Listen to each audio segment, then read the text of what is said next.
যখন খলিফাতুল মুসলিমিন হিসাবে মুয়াবিয়া রাদিয়াল্লাহু তাআলা আনহু খেলাফত পরিচালনা করছেন, মুয়াবিয়ার খেলাফতের সময়ে ইউসুফ ইবনে মেহরান বর্ণনা করছেন,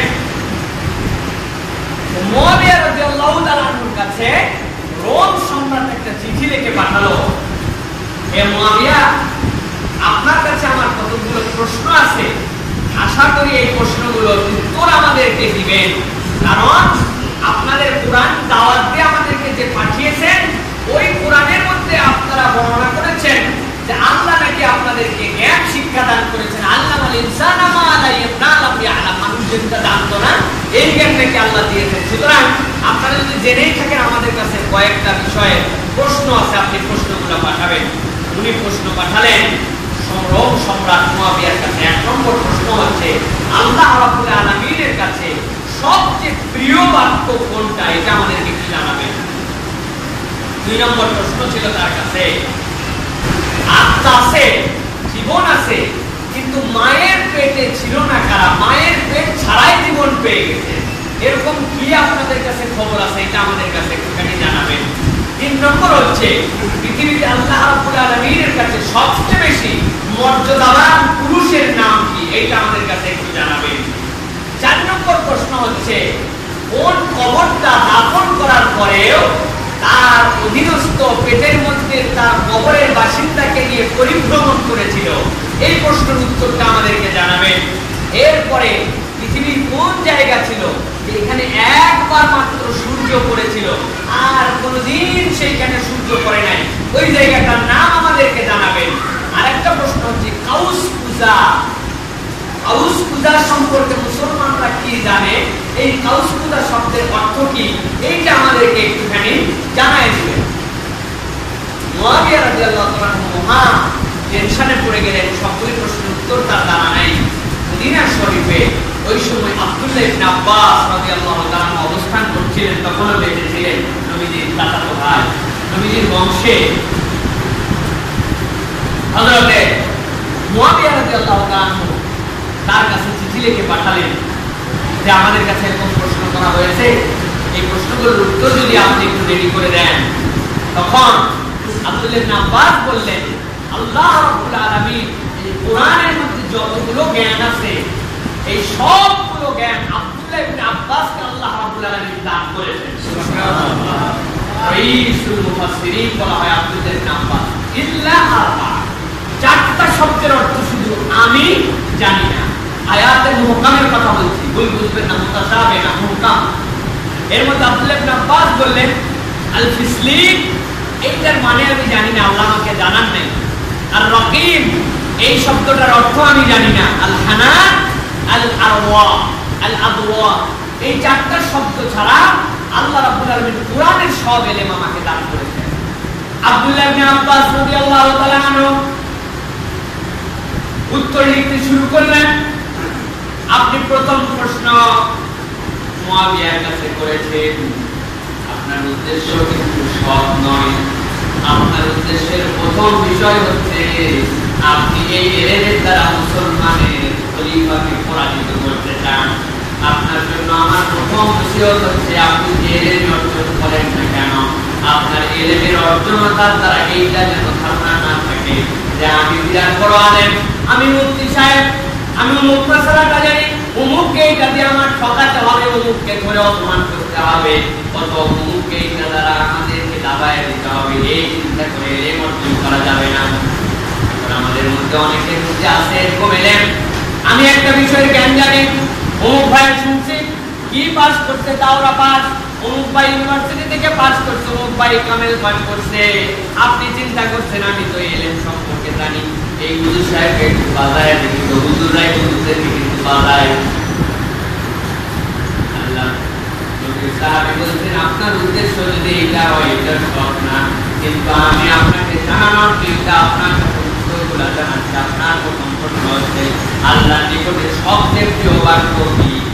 আপনি যদি আমার কাছে জানতে চান, আমি যদি অন্য কোনো রেফারেন্স এটা উল্লেখ করে দেই, তাহলে আপনি বলবেন এইটার এভিডেন্স কি, কিন্তু আমি আপনাকে জানাচ্ছি আল্লাহ রাব্বুল আলামিন পৃথিবীতে প্রথম যে কিতাব নাযিল করেছেন, প্রথম যে মানুষকে নবী করে পাঠিয়েছেন মুহাম্মদুর রাসূলুল্লাহ পর্যন্ত যত কিতাব দান করেছেন সব কিতাবের মধ্যে আল্লাহ রাব্বুল আলামিন লিখে দিয়েছেন সুবহানাল্লাহি ওয়ালহামদুলিল্লাহি ওয়া লা ইলাহা ইল্লাল্লাহু ওয়াল্লাহু আকবার। এইটা সকল কিতাবে আল্লাহ রাব্বুল আলামিন লিখেছেন, সকল নবীকে আল্লাহ এই কালেমাটা শিক্ষা দিয়েছেন। আল্লাহ রাব্বুল আলামিনের কাছে এই কালেমাটা অত্যন্ত প্রিয়, অত্যন্ত প্রিয় এই কালেমাটা। তিনি বুদ্ধি খাতে একটা উত্তর দিয়েছেন। তিনি যদি বলতেন লা ইলাহা ইল্লাল্লাহ মুহাম্মাদুর রাসূলুল্লাহ, বিষয়টা ইউনিভার্সাল হতো না, কারণ ও তো মুহাম্মাদের নবুয়তের উপর বিশ্বাস করলে এই প্রশ্নই করতো না। কিন্তু এই কালেমাটা তাই সে তাওরাতে বিশ্বাস করুক, জবুরে বিশ্বাস করুক, ওল্ড টেস্টামেন্টে করুক, নিউ টেস্টামেন্টে করুক, কোন একটা কিতাব যদি বিশ্বাস করে তাকে বিশ্বাস করতে হবে আল্লাহ রাব্বুল আলামিনের এই কালেমাটা আল্লাহর কাছে পছন্দনীয়। 2 নম্বর প্রশ্ন, আপনার আল্লাহ আত্মা আছে কিন্তু মায়ের পেটে ছিল না। আব্দুল্লাহ ইবনে আব্বাস রাদিয়াল্লাহু তাআলা বললেন এরকম জিনিস ছিল 4টা, আপনারা জানেন কেবলমাত্র 2টা, এটাও তিনি উল্লেখ করেছেন। মায়ের পেটে ছিল না কিন্তু আল্লাহ আলাইহিস সালামকে আত্মাওয়ালা বানাইছিলেন। আপনি দ্বিতীয়টা জানেন মায়ের পেটে ছিল না কিন্তু আল্লাহ রাব্বুল আলামিন মুসা আলাইহিস সালামকে সৃষ্টি করেছিলেন, তার জন্য লাগে নাই। 3 নম্বর বিষয় হচ্ছে মায়ের পেটে ছিল, আত্মা আছে মায়ের পেটে ছিল না। হাওয়া আলাইহিস সালাম কিন্তু মায়ের পেটের মধ্যে ছিল না। এই 3টা পর্যন্ত আপনাদের কাছে থাকতে পারে, কিন্তু আপনারা জানেন আরেকটা জিনিস আমি জানাই, আল্লাহ ইব্রাহিম আলাইহিস সালাম ইসমাঈলকে যখন নিয়ে যাচ্ছিলেন, যাওয়ার পরে যখন তাকে কুরবানির জন্য শোয়াই দিলেন, তাকে যখন কুরবানি করতে হলো না, আল্লাহ যখন বেহেশত থেকে একটা দুম্বা পাঠিয়ে দিলেন, আপনি জেনে রাখেন ওই দুম্বাটারও আত্মা ছিল, সে কুরবানি হয়েছিল, কিন্তু আল্লাহ রাব্বুল আলামিন ওই দুম্বাকে কোনো দুম্বার মায়ের পেটের মধ্যে সৃষ্টি করেন নাই।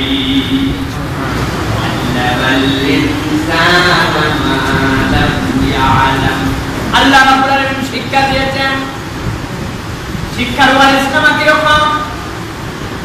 আল্লাহ রাব্বুল আলামিন এরপরে সেই সাহাবী উত্তর দিচ্ছেন আব্দুল্লাহ ইবনে আব্বাস, আপনার তৃতীয় প্রশ্ন হচ্ছে আল্লাহর নিকট সবচেয়ে মর্যাদাবান পুরুষ কে? আল্লাহ ইবনে আব্বাস বলছেন আপনাকে যদি আমি বলে দেই মুহাম্মদুর রাসূলুল্লাহ, তাহলে এটা আমরা বিশ্বাস করি মর্যাদাবান, কিন্তু আল্লাহ রাব্বুল আলামিন একটা দিক দিয়ে আমাদের নবীর থেকেও বেশি মর্যাদাবান একজন ছিলেন। তিনি হচ্ছেন আপনি যাকে মানেন আমিও যাকে মানি, আপনার আমার পূর্বপুরুষ, আপনার আমার প্রথম মানুষ আদম আলাইহিস সালাম। কারণ আদম আলাইহিস সালামের ব্যাপারে আল্লাহ বলছেন ফেরেশতাদেরকে যে তোমরা যদি পারো জানাও এই জিনিসগুলোর নাম কি, এইটার নাম বলো। ফেরেশতারা বলতে পেরেছিল কিন্তু একবারে পারে না, এরকম না। ফেরেশতা বলছে এইগুলা কি, বলে গাছ, এইগুলা কি বলে মাছ, এইগুলা কি বলে এইগুলা প্রাণী, কিন্তু তাদের সামর্থ্য ছিল না। গাছের মধ্যে এইটা কি গাছ বলো তো, বলে এইটা মানি প্ল্যান্ট, এইটা কি গাছ, এইটা আম গাছ, এইটা কি গাছ, এইটা জাম গাছ। ফেরেশতারা গাছ বলতে পারছে কিন্তু সব গাছের নাম বলতে পারে নাই। মাছ বলেছে এইগুলা মাছ পানির মধ্যে চলে, কিন্তু বলতে পারে না এইটা রুই, এইটা কাতল, এইটা বোয়াল, এইটা শোল বলার ক্ষমতা ছিল না। আল্লাহ রাব্বুল আলামিন প্রথম যে ক্ষমতা দান করেছিলেন এইটার বিষয়ে, তিনি ছিলেন আপনার আমার পিতা আদম আলাইহিস সালাম।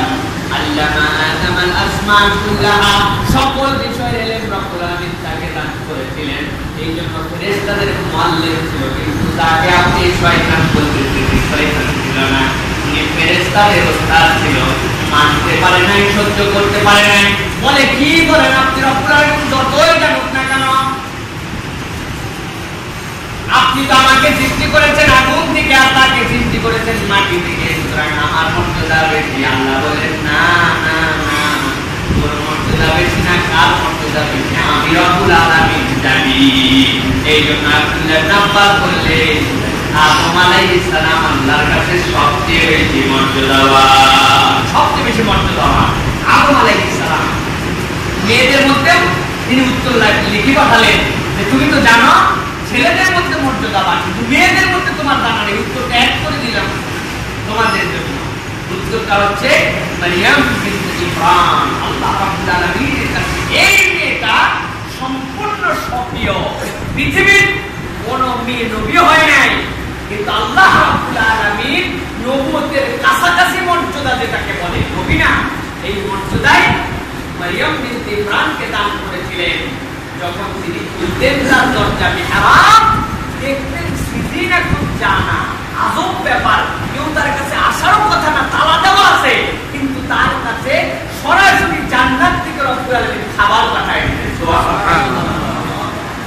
আমার নবীর কাছে ইচ্ছা করলে আল্লাহ পাঠাতে পারতেন, কিন্তু হেরা গুহায় কিন্তু খাদিজাতুল কুবরা রাদিয়াল্লাহু তাআলা আনহাকে নিয়ে যেতে হতো, কিন্তু মারিয়াম বিনত ইমরানের কাছে আল্লাহ রাব্বুল আলামিন বেশ থেকে ফেরেশতা দিয়ে তার কাছে খাবার পাঠায় দিতেন। সুবহানাল্লাহ। এরপরের প্রশ্ন, কোন কবরটা দাফন অবস্থায় ছিল?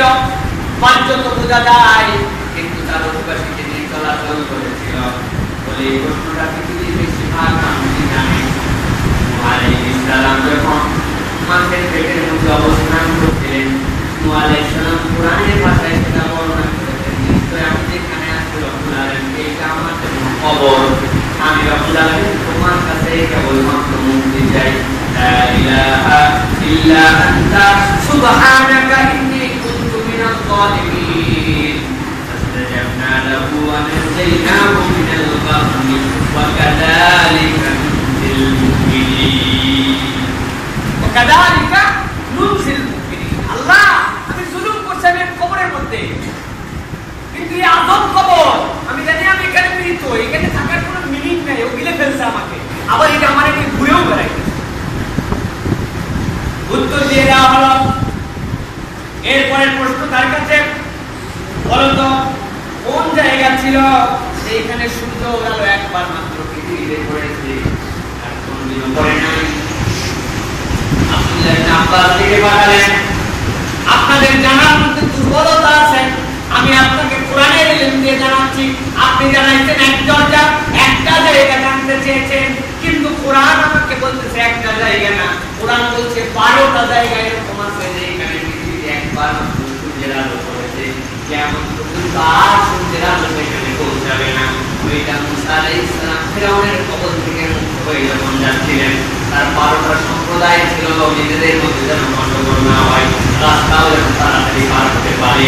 আল্লাহ রাব্বুল আলামিন বললেন, হে মুসা, আপনার লাঠি দিয়ে একটা বাড়ি দেন, সমুদ্রে বাড়ি দেওয়া হলো, 12টা রাস্তা হয়ে গেল। 12টা রাস্তা দিয়ে মুসা তার কওমকে নিয়ে পার হয়ে গেলেন।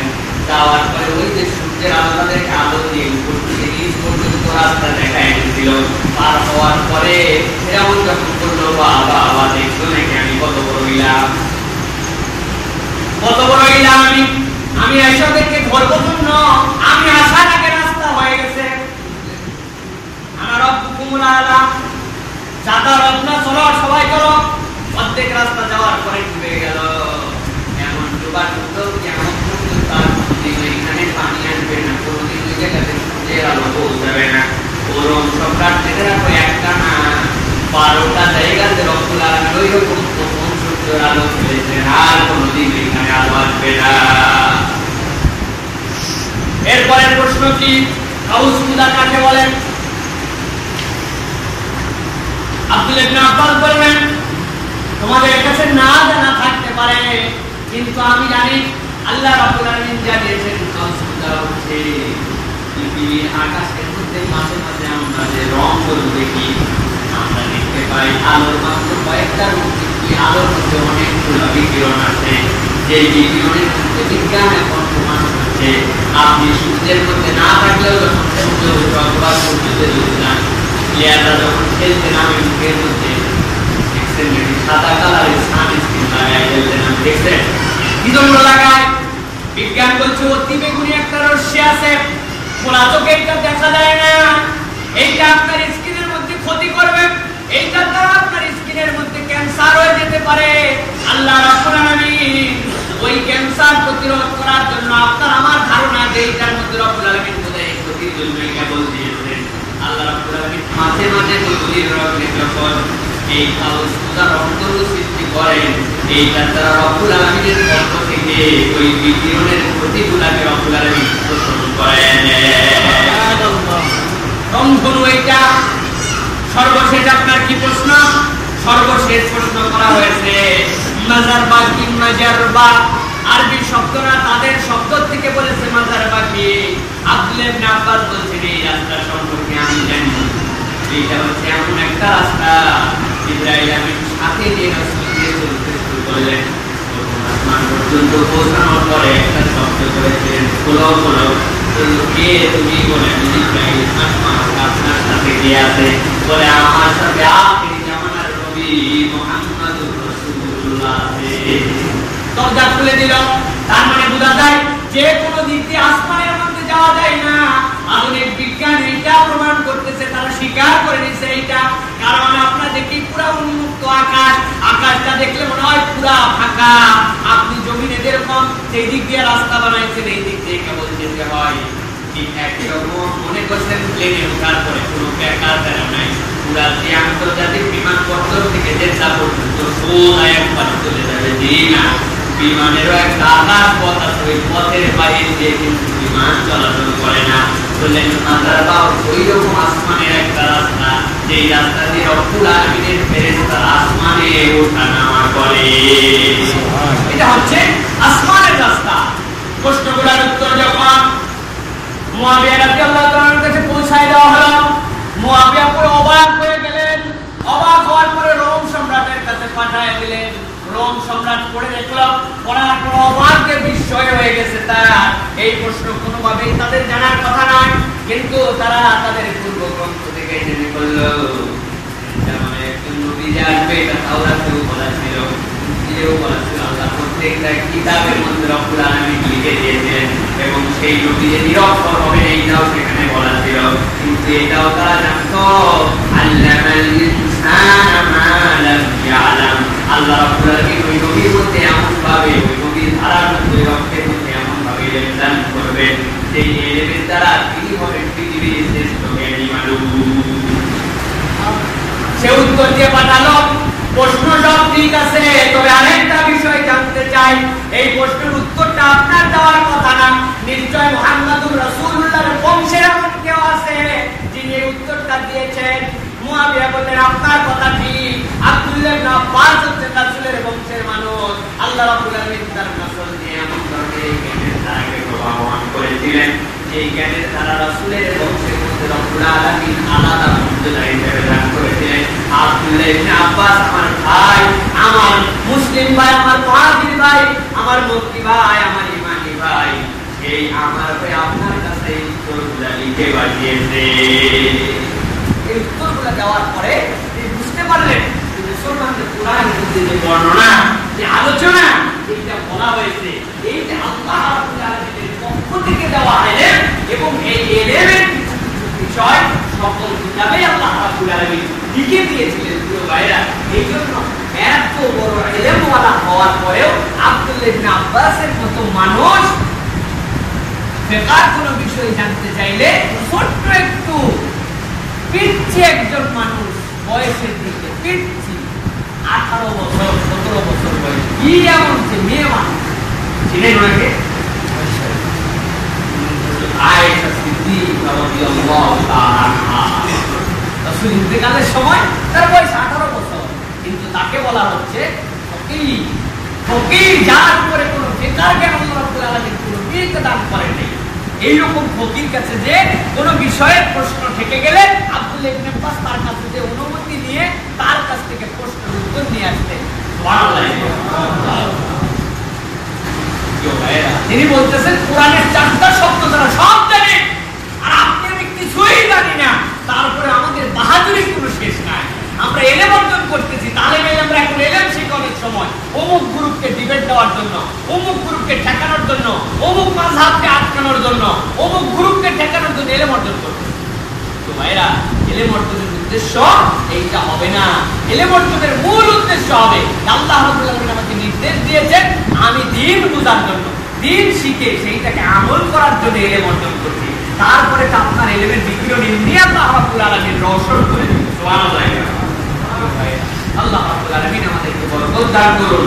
আল্লাহ রাব্বুল আলামিন আমাদেরকে থেকে শিক্ষা নেওয়ার মতো ক্ষমতা দান করুন। ওয়া আলহামদুলিল্লাহি রাব্বিল আলামিন। আসসালামু আলাইকুম ওয়া রাহমাতুল্লাহি ওয়া বারাকাতুহু।